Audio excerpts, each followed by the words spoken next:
अमीर कैसे बने। दोस्तों, प्रकृति ने हमारे शरीर को 5 तत्वों से मिलकर बनाया, लेकिन कलयुग के इंसानों ने उसमें एक तत्व और जोड़ दिया, और वो है पैसा। बेशक पैसों से कुछ चीजें नहीं खरीदी जा सकती, लेकिन पैसों से बहुत कुछ खरीदा जा सकता है। एक संत प्रवचन दे रहे थे कि पैसों के पीछे मत भागो, ये माया का दलदल है, और इस माया के दलदल में जो फंस गया तो वो पूरी जिंदगी दुखी रहता है। और वहां बैठे सभी लोग इसी बात पर तालियां बजा रहे थे। उन्हें ये नहीं पता था कि ये संत यही बात बोलने के लिए पैसे लेते हैं। यही तो माया का खेल है, जो कि इस दुनिया के बहुत कम लोग ही जान पाते हैं। और जिसने ये जान लिया, उसको इस माया ने बुलंदियों की चोटी पर पहुंचा दिया। दोस्तों, आज के समय में पैसा कमाना जितना मुश्किल नहीं है, उससे भी ज्यादा मुश्किल है पैसों को संभाल कर रखना।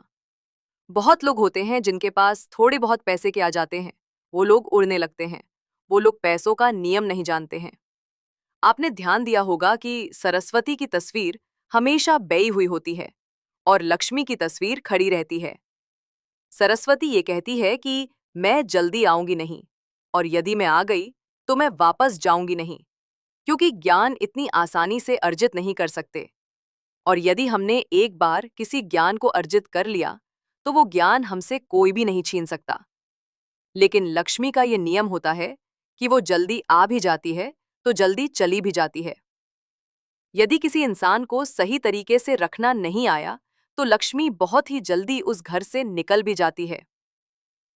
तो आज की इस कहानी के अंदर मैं आप लोगों को 6 ऐसे खर्च बताऊंगा, जिसे आपको आज और अभी से ही बंद कर देना चाहिए। तो ही आप पैसों के सही नियम को समझ पाएंगे। आप कितना कमाते हैं ये जरूरी नहीं है। जितना भी आप कमाते हैं, इसमें से आप अपना खर्च इन 5 जगहों पर कम कर दो। धीरे धीरे आपके घर में धन रुकना शुरू हो जाएगा। आपको खुद को लगेगा कि सच में हमारे घर में पैसा रुकना शुरू हुआ है। और अमीर बनने का सबसे पहला रास्ता भी यही है कि अपने खर्च को थोड़ा कम कर दो और ज्यादा पैसा कमाने का तरीका ढूंढो। तो चलिए जानते हैं इस कहानी के माध्यम से कि वो कौन सी 6 चीज हैं जहां हमें पैसे नहीं खर्च करना है। तो चलिए कहानी शुरू करते हैं। लेकिन दोस्तों, वीडियो में आगे बढ़ने से पहले, यदि आप भी भगवान गौतम बुद्ध के सच्चे भक्त हैं, तो इस वीडियो को लाइक करके कमेंट बॉक्स में नमो बुद्धाय जरूर लिख देना। और दोस्तों, यदि आपने अभी तक हमारे चैनल नरवाल मोटिवेशनल को सब्सक्राइब नहीं किया है, तो चैनल को भी सब्सक्राइब कर लेना, ताकि आने वाली वीडियो सबसे पहले आपको मिल पाए। तो चलिए आज की बौद्ध कहानी को शुरू करते हैं। एक बार की बात है, एक गांव में 2 औरतें रहती थी।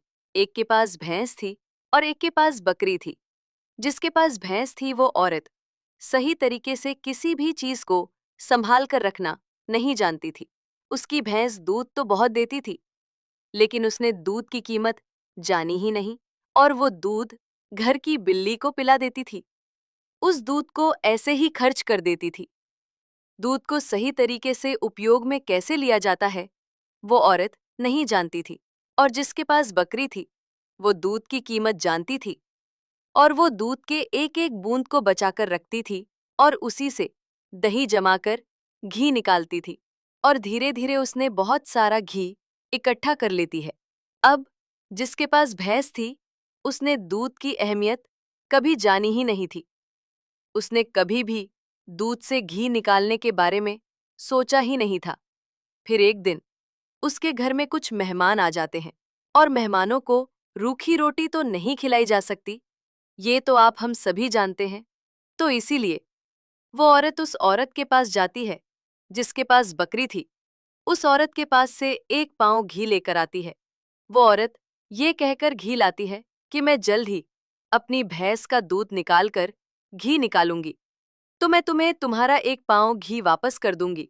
और बकरी रखने वाली औरत उसको 1 पाँव घी दे देती है उधार के तौर पर। और फिर वो औरत अपने मेहमानों को खाना खिला देती है। उसके बाद बहुत दिन निकल जाते हैं, लेकिन वो भैंस रखने वाली औरत उसको घी वापस नहीं करती।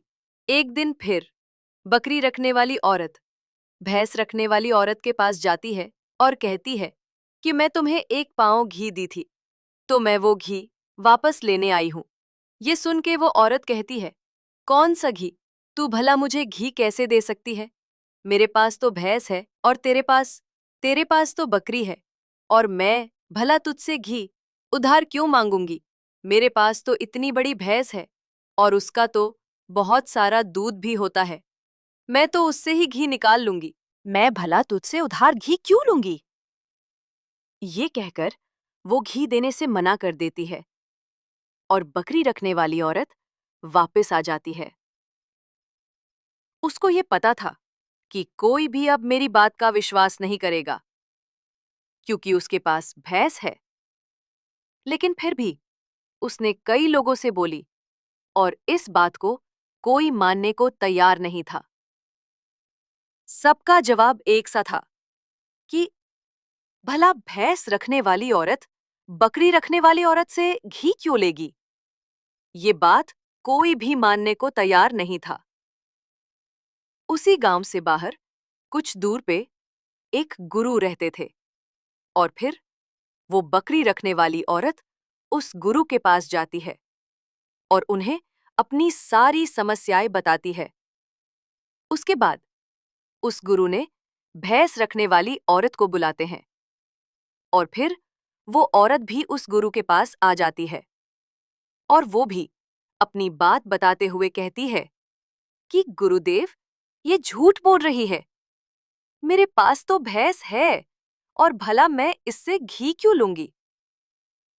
अब उस गुरु को इसका फैसला करना था कि क्या सच में भैंस रखने वाली औरत बकरी रखने वाली औरत से घी उधार ली है या नहीं ली, क्योंकि बकरी का तो दूध बहुत कम होता है और भैंस का तो बहुत ज्यादा होता है।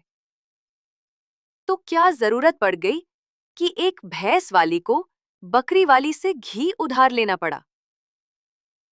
अब गुरु बहुत देर तक सोचते रहे और उसके बाद दोनों औरतों को अपने पास बुलाकर एक एक लोटा पानी देते हुए कहते हैं कि ये पानी लेकर जाओ और दोनों ही अच्छे से हाथ पैर धोकर आओ। अब एक लोटा पानी को देखकर भैंस रखने वाली औरत कहती है कि गुरुदेव, सिर्फ एक लोटा पानी से हाथ पैर कैसे धो पाऊंगी? लेकिन बकरी रखने वाली औरत उस लोटे को लेकर चली जाती है और वो अच्छे से अपने हाथ पैर मुंह धोती है और उसके बाद भी वो लोटे के अंदर थोड़ा सा पानी बचा भी लाती है और वापस गुरु के पास आ जाती है। लेकिन वो भैंस रखने वाली औरत वो लोट लेकर जाती है और उसने तो सिर्फ अपना मुंह धोया और उस को खाली करके वापस ले आती है। जैसे ही वापस लाकर दोनों लोट आ रखा जाता है, तभी वो गुरु कहते हैं कि भैंस रखने वाली औरत ने बकरी रखने वाली औरत से घी ली थी और उसे घी वापस करना चाहिए। अब जो गांव के लोग पास में बैठे थे, उन्होंने कहा कि गुरुदेव, इससे कैसे साबित होता है कि एक भैंस रखने वाली औरत ने बकरी रखने वाली औरत से घी उधार है? उसके बाद गुरु कहते हैं कि जरा इन लोटों पर ध्यान दो। इस औरत ने लोटे में इतना पानी बचा भी लाई और हाथ पैर मुंह सब धो भी ली। ये होती है किसी भी चीज की कीमत को समझना। और दूसरी औरत ने सिर्फ मुंह धुलकर ही लोटे का सारा पानी खत्म कर दी, क्योंकि उसको इस पानी की कीमत नहीं पता थी। और जिस चीज की हमें कोई कदर नहीं होती, वो भले ही हमारे पास कितनी भी हो, वो नष्ट हो ही जाती है, वो खत्म हो ही जाती है। और यदि हमारे पास कोई भी चीज कम है और यदि हम उसको सही तरीके से इस्तेमाल में लेते हैं और उसकी कीमत को जानते हैं, तो जरूर उससे हम फायदा उठा सकते हैं। जैसे कि बकरी रखने वाली औरत ने थोड़ा थोड़ा दूध बचाकर उससे मक्खन निकाली और उससे घी बनाया, और भैंस रखने वाली औरत को दूध की कदर नहीं थी, इसीलिए इतना दूध होने के बावजूद भी उसके घर में मेहमानों के लिए घी नहीं था। ये बात सत्य है। उसके बाद भैंस रखने वाली औरत उस गुरु के चरणों में गिर पड़ती है और कहती है, महाराज, मुझे क्षमा कर दीजिए। मैं अभी घर जाके इसको 1 पाव घी वापस दे दूंगी। उसके बाद वो गुरु कहते कि बूंद बूंद से घड़ा भरता है। हमारे पूर्वज ने ये कहावत यूं ही नहीं बनाई। हमारी छोटी छोटी बचत हमारे भविष्य में एक बड़ा लाभ बनकर हमें मिलती है। और ये बात बहुत ही कम लोग जान पाते हैं। और यही बात हमारे घर में लक्ष्मी पर भी लागू होती है। यदि हम लक्ष्मी को थोड़ा थोड़ा करके बचाएंगे तो वही लक्ष्मी हमें भविष्य में एक बड़ा लाभ बनकर मिलेगी। दोस्तों, कहानी तो आपको समझ में आ गई होगी। तो आइए अब जानते हैं वो 6 खर्चों के बारे में जो हमें आज से ही बंद कर देनी चाहिए। सबसे पहला खर्च है दिखावे का खर्च। आपके पड़ोस में किसी ने बड़ी कार ले ली तो अब आपके मन में जलन होने लगी है कि मुझे भी जल्द ही कार लेनी है। और यही दिखावे का खर्च आपको पूरी बना के रखता है। दोस्तों, हम में से ऐसे बहुत से लोग होते हैं जो सिर्फ दिखावे के चक्कर में ही बहुत सा ऐसा सामान उठा लाते हैं जिससे कि दूसरों के सामने सिर्फ रुतबा बढ़ाने के लिए गाड़ी ले लेना, महंगे जेवर ले लेना, महंगे मोबाइल ले लेना या फिर कोई ऐसी महंगी चीज खरीद लेना जिसकी हमें हमारी जिंदगी में कोई जरूरत भी नहीं होती। और जब उन्हें कोई समझाता है तो वो कहते हैं, हम किसी से कम है क्या? वो लोग ये नहीं समझते कि इससे हमारा सिर्फ नुकसान होता है, ना कि कुछ फायदा। यदि आपको सच में अमेरिक रास्ते पर चलना है तो ये सारे खर्च सबसे पहले आपको बंद करना होगा और वही पैसा कहीं इन्वेस्ट करना सीखना होगा। मैं ये नहीं कहता कि आप अपने शौक ना पूरे करें। मेरे कहने का मतलब ये है कि जिस चीज की आपको जरूरत है बस आप वही लो। किसी को देखकर कोई सामान बिल्कुल ना लो। दूसरी बात है स्कीमों से दूर रहना। अपने सामान की बिक्री बढ़ाने के लिए अलग अलग ब्रांड की जो कंपनियां होती हैं वो लुभाने की स्कीम लाती है, लेकिन ये उनकी मार्केटिंग करने की रणनीति होती है जो हम लोग समझ नहीं पाते। और बहुत सारे लोग अलग अलग स्कीम के चक्कर में आकर वो चीज़ भी खरीद लेते हैं जिसकी उन्हें बिल्कुल ज़रूरत भी नहीं होती। यदि हम मार्केट में जाते हैं और हमें पता चलता है कि 50% के डिस्काउंट के अंदर घड़ी मिल रही है, बल्कि हमारे पास तो 2-4 घड़ी घर में पड़ी हुई हैं, लेकिन फिर भी हम उस घड़ी को खरीद लाते हैं। हम लोग ये नहीं समझते कि सब मार्केटिंग करने की रणनीति होती है। इससे हमें फायदा नहीं होता बल्कि कंपनी को ही फायदा होता है। इसीलिए ऐसे शौक कभी ना पालें, क्योंकि यही गरीब होने का सबसे बड़ा कारण होता है। क्योंकि जिस चीज की हमें जरूरत भी नहीं है और उसी चीज में हम लक्ष्मी को खर्च कर देंगे तो उससे हमारे घर की लक्ष्मी नाराज हो जाती है और फिर धीरे धीरे हमारे घर से निकलने लगती है। तीसरा खर्च है कर्ज। आज के समय में ज्यादातर लोग कर्ज लेकर बड़े बड़े चीजें खरीद लेते हैं, जैसे कि गाड़ी, बंगला, मोबाइल, और फिर उसका पैसा भरते रहते हैं। जैसे कि आजकल हम लोग क्रेडिट कार्ड का इस्तेमाल करते हैं। क्रेडिट कार्ड हमें पैसे खर्च करने के लिए कहता है, जो पैसे हमारे पास है या फिर जो पैसे हमारे पास आने वाले हैं, और उस पैसे को हम खर्च कर देते हैं। तो जरा सोचिए कि हम अमीर कैसे बन पाएंगे? जो पैसे हमारे पास आए ही नहीं उस पैसे को भी हम खर्च कर देते हैं और हम अमीर बनने के बारे में सोचते हैं, अमीर बनने की वीडियोस देखते हैं, लेकिन उन बातों का पालन पूर्ण नहीं करते। और बहुत लोग तो ऐसे भी होते हैं जो लोन लेकर जमीन खरीद लेते हैं और ये सोचते हैं कि जब हमें इससे फायदा होगा तो हम लोन वापस कर देंगे। लेकिन वो लोग ये नहीं समझते कि जितना हमें इसमें फायदा होगा उससे ज्यादा तो हमें लोन का ब्याज भरना पड़ जाएगा। तो दोस्तों, ऐसे काम कभी नहीं करना। कर्ज लेकर कोई भी चीज ना खरीदें। चौथी और सबसे बड़ी बात यह है कि आप अपने पैसों को कैश में रखकर ही खर्च करें। कभी भी मोबाइल फोन के किसी भी ऐप का उपयोग करके पैसे खर्च ना करें। आपको शायद पता नहीं होगा कि आप कोई भी सामान खरीदते हो और फिर फोन से पेमेंट करते हो तो आपको आपके पैसे खर्च करने का ज्यादा तकलीफ नहीं होता, क्योंकि वो पैसा आपके जेब से नहीं जाता।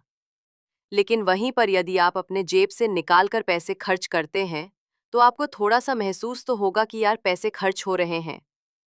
अगर आपको यकीन ना हो तो आप ऐसा करके देख लेना। मार्केट जाना और फिर किसी भी सामान का पैसा अपने फ़ोन से पे करना, जिससे आपको ज़्यादा महसूस नहीं होगा कि आपका पैसा खर्च हो रहा है। लेकिन जिस दिन आप अपने मोबाइल से पैसे निकाल कर दोगे तो उस दिन आपको ज़रूर लगेगा कि यार जेब से पैसा जा रहा है, मेरा पैसा खर्च हो रहा है। ज्यादा पैसा खर्च हो रहा। पांचवी बात जो आपको ध्यान में रखनी है, अपनी भावनाओं पर काबू रखना। अगर आपको कोई चीज पसंद आ रही है और आप उसे खरीदना चाहते हैं, तो पहले यह देख लें कि वाकई क्या इस चीज की आपको सच में जरूरत है या नहीं, क्योंकि बहुत से लोग कोई चीज पसंद आने पर उसे तुरंत खरीद लेते हैं। कई बार तो ऐसा भी होता है कि कोई स्कीम वाले आते हैं जो हमें लुभाने वाली चीज लेकर आते हैं और हमें वो चीज पसंद आ जाती है और हम उसे तुरंत खरीद लेते हैं। हमें ऐसी चीज लेने से बचना चाहिए। हमें ऐसी चीज नहीं लेनी चाहिए, बल्कि हमें सिर्फ ऐसी चीज ही लेनी चाहिए जिसकी हमें जरूरत है। छठी और आखिरी बात यह है कि कभी भी कोई शौक न पालें।